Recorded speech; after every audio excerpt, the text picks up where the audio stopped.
Best varicose veins చికిత్సనే పొందండి. నొప్పి లేని చికిత్స కోసం సంప్రదించండి ఎబిస్ హాస్పిటల్. శివరాత్రి యొక్క విశిష్టత రమ్మగారు, మహాశివరాత్రి అన్న పేరు ఎందుకంటే మనకి ప్రతి నెలలో కూడా శివరాత్రి వస్తూ ఉంటుంది కదా. మహాశివరాత్రికి ఉన్న విశిష్టత ఏంటంటే ఆ రోజు మనం ఎలాంటి పూజా విధానం పాటించాలి? సాధారణంగా చెప్పుకునేది ఉపవాసము, జాగరణ. అయితే శివరాత్రులు నెల నెల వచ్చే శివరాత్రుల్లో ఇది మాస శివరాత్రులతో పాటుగా ఇది మహాశివరాత్రి అత్యంత ప్రధానమైన రోజు. ఈ రోజున లింగోద్భవం జరిగింది. ఈ రోజున పరమశివుడు తన తాలూకు శక్తియుక్తుల్ని ప్రకటించాడు ప్రపంచానికి. ఆయన ఎంత ఆద్యంతరహితుడో ఈ రోజున తెలిసింది. అందుకని దీన్ని మహాశివరాత్రిగా పరిగణిస్తారు. ఇది ప్రత్యేకమైనది చెప్తారు కదా. అయితే శివ కళ్యాణం జరిగిందని అదని కాదు, బర్త్డేలు మ్యారేజ్ డేలు అనడానికి వీల్లేదు. దీనికి ముందు కూడా పరమేశ్వరుడు ఉన్నాడు, దీని తర్వాత ఉన్నాడు. ఈ పర్టికులర్ రోజున ఇట్లా అగ్నిస్తంభ రూపంలో పరమేశ్వరుడు కనిపించాడు. ఓకే, అందుకని ఈ రాత్రిని మహాశివరాత్రిని మహాపర్వదినం అని చెప్తారు. ఇది ప్రత్యేకమైన గాథ. ఏటా ఏటా చెప్పుకుంటున్నాం, మళ్ళీ చెప్పుకుందాం తప్పకుండా. పురాణాల ప్రకారము మనకి సృష్టి స్థితి లయకారకులు బ్రహ్మ విష్ణు మహేశ్వరులు. అయితే ఇది సాధారణ గాథ. బ్రహ్మ విష్ణు మహేశ్వరుల కోసం వీళ్ళు ఎట్లా వచ్చారు? ఆది పరాశక్తి నుంచి సృష్టి స్థితిలయలు చేయడం కోసం వీళ్ళు ముగ్గురు జన్మించారని, వీళ్ళ ముగ్గురికి భార్యలుగా ఉండటానికి అమ్మవారి నుంచి త్రిమాతలు మహాలక్ష్మి, మహాసరస్వతి, మహాగౌరి అమ్మవార్లు ముగ్గురు, పార్వతీదేవి, లక్ష్మీదేవి, సరస్వతీదేవి ముగ్గురు అవతరించారని చెప్తారు. అయితే అమ్మవారు పరాశక్తి అనగానే ఒక స్త్రీ రూపం కాదు, స్త్రీ పురుషులు కలిసిన రూపం అది. ఆమె పురుష శక్తితోటి కలిసి ఉన్నటువంటి స్త్రీ రూపం. అయితే ఆయన ఎవరు? ఆమెతో కలిసి ఉన్నవాడు రుద్రుడు, పరమేశ్వరుడు. ఈ లయకారకుడుగా ఒక రూపాన్ని సృజించాడు తప్ప ఈయనే ఆయన అని చెప్పడానికి వీల్లేదు. పరమేశ్వరునికి 5 వేరు వేరు రూపాలు ఉన్నాయి. ఆ రూపాలలో ఒకటి మనం త్రిమూర్తుల్లో చూసేది. అయితే ఏమైందట, ఒకసారి బ్రహ్మ విష్ణువు ఇద్దరు ఏదో మాట వచ్చింది. ఒక డిస్కషన్. నేను సృష్టి అంతా నా చేతిలో ఉంది, ఇదంతా నేను సృజించింది, ఈ ప్రపంచం చూడు తండ్రి ఎంతో అందంగా ఉంది అని చెప్పాడు. చెప్తే ఈయన అన్నాడు, నువ్వేది సృష్టించినా దాన్ని నడిపేవాడిని నేను కదా, సృష్టి అయితే నేనేం చేయకపోతే వెళ్ళిపోతాయి. అవును అని ఈయన. ఇద్దరు కొంచెం మాట పెరిగింది. మామూలుగా మాటల్లోనే పొట్టి మాటలు మాట్లాడుకుంటూనే వాదనలోకి దిగుతాయి. నేను గొప్పవాడిని అంటే నేను గొప్పవాడిని అని ఒక రకమైన వాగ్యుద్ధం మొదలైంది. క్రమంగా అది యుద్ధంగా పరిణమించింది, మహాయుద్ధంగా పరిణమించేసింది. వీళ్ళిద్దరూ ఇట్లా యుద్ధం ఆడుకుంటున్నారు, యుద్ధానికి దిగుతున్నారని తెలిసి దేవతలు వెళ్ళి పరమేశ్వరుడికి విన్నవించారు, ఇక్కడ ఏదో జరుగుతోంది అని. అప్పుడు ఏమైంది, వీళ్ళిద్దరి యుద్ధం మధ్యలో హఠాత్తుగా వాళ్ళు ఉన్న చోట ఒక పెద్ద కాలుతున్నటువంటి ఒక స్తంభం లాంటిది ఉద్భవించింది. అది ఎట్లా ఉంది, అది ఎక్కడి నుంచి వచ్చిందో తెలియలే వాళ్ళకి, ఎక్కడికి పోతుందో అర్థం కాదు. ఒక స్తంభ రూపంలో ఉంది, మహాస్తంభం. అది అగ్నిస్తంభం. అది ఎందులోంచి పొగలు వస్తున్నాయి, మంట వస్తుంది. మంట మామూలుగా చూడు ఎలా వస్తుంది, ఏదైనా కాష్టాలు చెక్కలు కాలితే మంట కనపడుతుంది మనకి. ఇనపవి కాలినప్పుడు లేదా లోహం కాలితే మంట కనపడదు, అవును, పొగొస్తుంది అందులోంచి. ఒక సెగలు వెలువరుస్తున్నటువంటి అగ్నిస్తంభ రూపంలో దాంట్లోంచి జ్వాలలు కూడా బయటకు వస్తున్నాయి. అక్కడక్కడ ఒక స్తంభ రూపంలో కనపడ్డాడు. వచ్చింది స్తంభం. వచ్చేసరికల్లా ఇదేమిటి, ఎక్కడి నుంచి వచ్చింది? వీళ్ళిద్దరూ ఇంకా తమ పోట్లాట మర్చిపోయారు. ఈ కనపడుతున్న స్తంభం తమకంటే బలీయమైందని వాళ్ళకి అర్థమైంది. ఏం చేశారు ఇద్దరు, సరే నువ్వు పైకి వెళ్ళు, నేను కిందకి వెళ్తా. ఆద్యంతాలు ఇది ఎక్కడి నుంచి మొదలైంది, ఎక్కడికి వెళ్తోందో చూద్దాం అనుకున్నారు. విష్ణువు దాని యొక్క ఆదిని కనుక్కోవటం కోసం పాత కింద వైపుకి ప్రయాణం చేశాడు గరుత్మంతుడికి. బ్రహ్మదేవుడు హంసవాహనం ఎక్కి పైకి బయలుదేరాడు. ఎంత వెళ్ళినా దాని తుది మొదలు తెలియలే. విష్ణువు కింద దాకా వెళ్ళి వెళ్ళి వెళ్ళి వెళ్ళి వెళ్ళి దాని ఆదిని నేను కనుక్కోలేకపోతున్నానని గ్రహించి ఇది నాకంటే బలవత్తరమైంది అని నమ్మి పైకి వచ్చేసాడు. ఈ పైకి వెళ్తున్నటువంటి బ్రహ్మదేవుడికి విసుగు పుట్టింది. కానీ ఇది తనకంటే బలమైందని చెప్పబుద్ధి కాల ఆయనకి.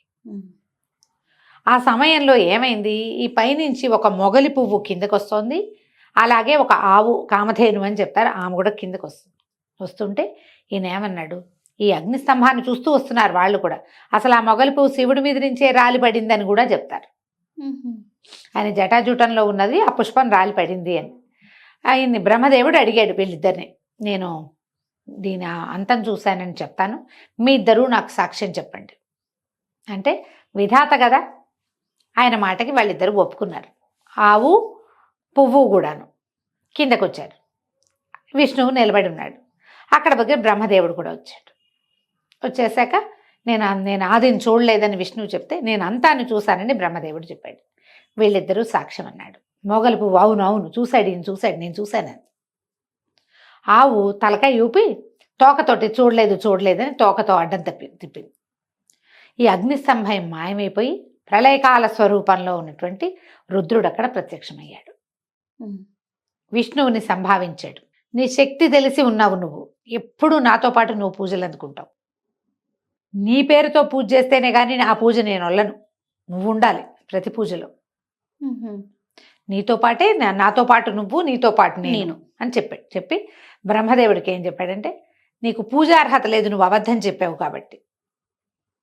సృష్టి చేసిన వాడివైనా నీకు దేవాలయాలు ఉండవు, నీకు పూజార్హత లేదు అని చెప్పి బ్రహ్మని పూజార్హత నుంచి తొలగించి, ఈ వీళ్ళిద్దరు ఉన్నారుగా, ఈ పువ్వును ఆవు కామధేను పువ్వుకి ఏం చెప్పాడంటే, నువ్వు అబద్ధం చెప్పావు కాబట్టి, నువ్వు అబద్ధం చెప్పావు కదా, అందుకని నీకు ఇంకా పూజార్హత లేదు, ఎప్పుడు నా పూజలో నిన్ను వాడరు అనేసరికి అలా వలవలా ఏడ్చిందట మొగలి పువ్వు. నీ దర్శనం అయ్యాక కూడా అనృత దోషం అంటుతుందా నాకు? నేను చూశాను కదా, నేను భగవద్ దర్శనం అయ్యాక అన్ని పాపాలు పటాపంచలైపోవాలి కదా, నువ్వు దర్శనం ఇచ్చావు, నా పాపం అంతా పోవాలి కదా అంటే, అప్పుడు ఆయన ఏమన్నాడంటే, నా మీద పూజార్హత ఉండదు కానీ నాకు ఛత్రం పట్టేటప్పుడు నిన్ను వాడతారని. పరమేశ్వరుడి ఛత్రంగా మొగలి రేకుల ఛత్రాన్ని కనపడతారు, కొన్ని దేవాలయాల్లో కనపడుతుంది. అయితే మనం ఇలా చెప్పుకుంటాము, కానీ మనకి మొగలి రేకులతో పూజ చేసే ఒక శివాలయం మనకి హైదరాబాద్ దగ్గరలో ఉంది. అవునా? కేతకీ సంగమేశ్వర స్వామి దేవాలయం ఉంది, దాని గురించి మళ్ళీ చెప్తాం. రైట్.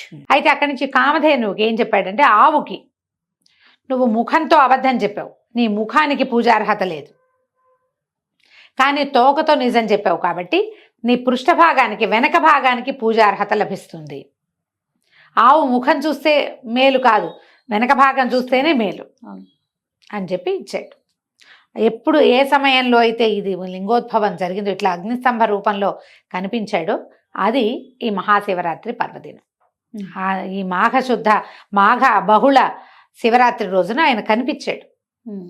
చతుర్దశి అన్నమాట. అదేంటి త్రయోదశి చతుర్దశి కలిసి ఉండాలి, ఇలా లెక్కలు చెప్తారు. ఈ రోజున చతుర్దశి రోజున కనిపించాడు.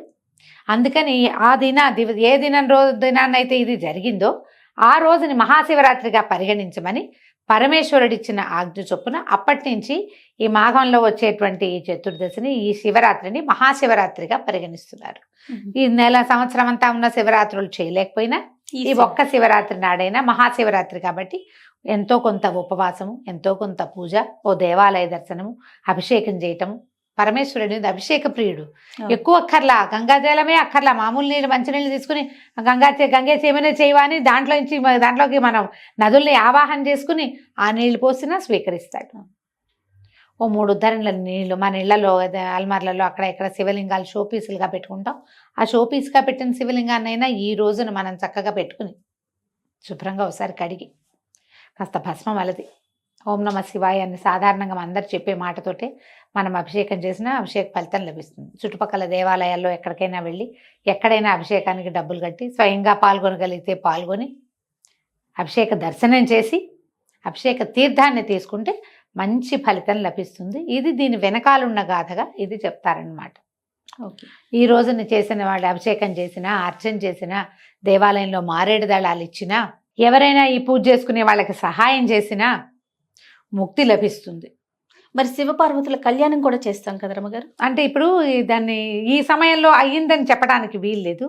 శాంతి కళ్యాణాలు అంటారు, ఎక్కడైనా చేస్తారు. అవి కొన్ని చోట్ల ప్రాంతాల్లో కనపడుతుంది. అవును, ఆ ప్రాంతపు ఆచారంగా గౌరీ కళ్యాణం చేస్తారు. ఎప్పుడు ఈ లింగోద్భవం అయ్యాక రాత్రి 1 గంట దాకా ఈ అర్చనలు సరిపోతాయి. ఏకాదశి రుద్రాభిషేకాలు చేస్తారు, 11 రుద్రాలు చేస్తారు, భస్మాభిషేకాలు, అన్న అభిషేకాలు, రకరకాల అభిషేకాలు అన్నీ అయిన తర్వాత, లింగోద్భవం అయిన తర్వాత అప్పుడు శాంతి కళ్యాణం చేస్తే తెల్లవారులు కాలక్షేపానికి కూడా ఉంటుంది. అవును, కాలక్షేపం చేయడానికి కూడా చేయొచ్చు. కొన్ని ప్రాంతాల్లో చేస్తారు, అందరూ అన్ని చోట్ల అయితే చెయ్యరు. శాంతి కళ్యాణం అంటారు.